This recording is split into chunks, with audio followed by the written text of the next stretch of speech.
we will discuss network architecture of LTE. As I told in the previous discussions, the LTE have a different architecture. It is not uh, developed on 2G architecture. So there is a separate entities like Evolved Packet Core EPC and Evolved Utron. So evolved neutron contains evolved node B or E node B, number of E node Bs. So their uh, UE or user equipment or our mobile stations will be connected to evolved node B initially, the first connection through evolved node B.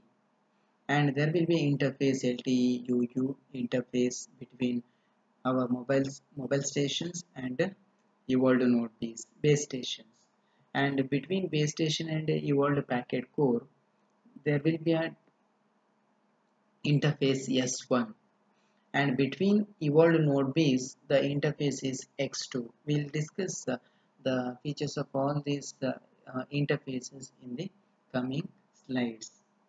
And this evolved packet core contains serving gateways, mobility management entity, HSS, SGSN, and PDN gateways, PCRF, and all, and that will be connected to packet data network, and the serving gateway SGSN will be connected to Evolved Utron, that is UMTS terrestrial radio access network, and it is also connected to GERAN, that is GSM Edge Random Access Network, and there will be it is um, interfaces between all these nodes in the LTE architecture. So in the next slide, we'll discuss all the features. The entire network is composed of the radio access network, Evolved Utron, and the core network, both of which have been defined as a new components of end-to-end network in release 8 of the 3GPP specifications. So the release 8 is the specification developed by 3GPP organization for this LTE. The LTE is different from UMTS since UMTS defined a new radio access network but used the same core network as the previous generation, that is edge network. So the LTE is different from UMTS, that is a Universal Mobile Telecommunication Standard, because in UMTS it used new radio access network but it is developed on the same core network which is used by um, edge network, that is enhanced GPRS network. This obviously has some implications for the service providers who are upgrading from UMTS network to LTE. The UE, it is the mobile terminal in that architecture. Evolved node B or E node B. It is called as a base station and it terminates the air interface protocol and is the first option or first point of contact for the UE. The evolved node B is the only logical node in the evolved Utron, so it includes some functions previously defined in the RNC of the evolved or Utron, such as radio bearer management, uplink and downlink, dynamic radio resource management, and data packet scheduling and mobility management. Mobility management entity, that is MME. MME is similar in function to the control plane of legacy service GPRS support node SGSN. It is serving GPRS support node. So this MME architecture or entity is used in the previous networks, that is serving or SGSN. The same operation it is doing here also. It manages mobility aspects in 3GPP access such as gateway selection and tracking area list management and all. So gateway selection and tracking area list management and also handover or for handoffs, everything or everything is controlled by MME. Serving gateway. The serving gateway terminates the interface toward Evolved Utron and routes data packets from Evolved Utron and EPC, Evolved Packet Core. It is a local mobility anchor point for inter-eNodeB handovers.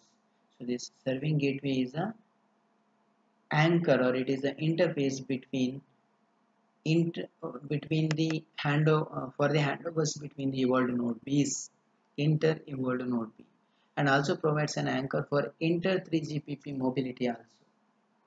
Other responsibilities include lawful intercept, charging, and some policy enforcement.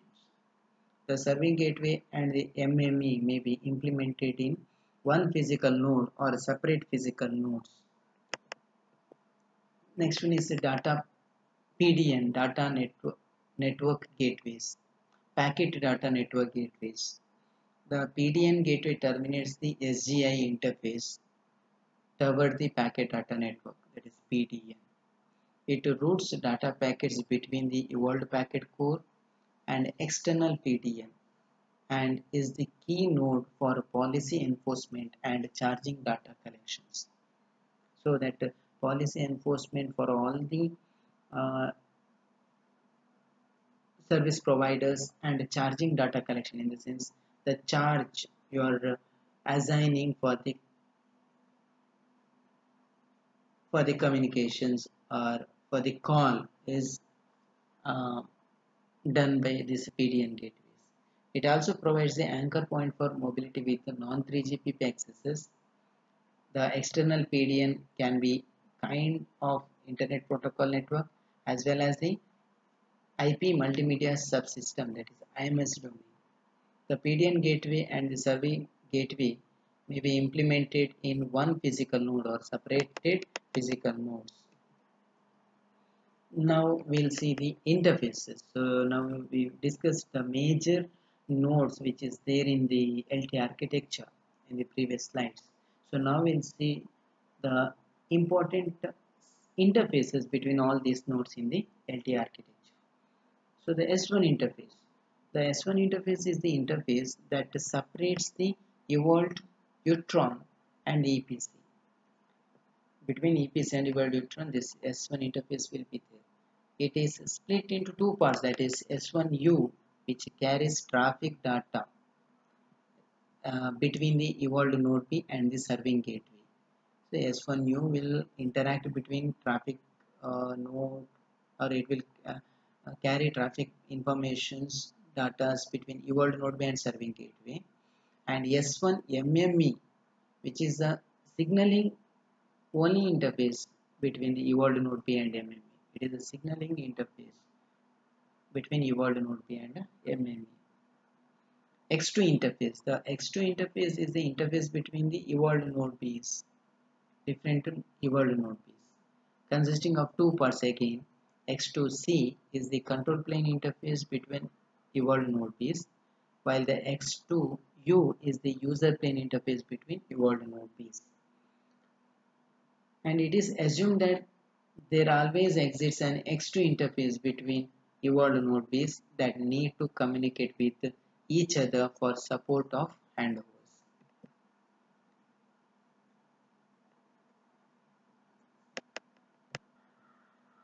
The specific functions supported by each component and the details about the reference points can be found in table 1.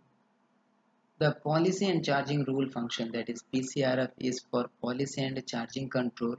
The home subscriber server HSS is responsible for service authorization and user authentication, and serving GPRS node SGSN is for controlling packet sessions and managing the mobility of UE and GPRS networks. So in the next video we'll discuss radio interface protocols.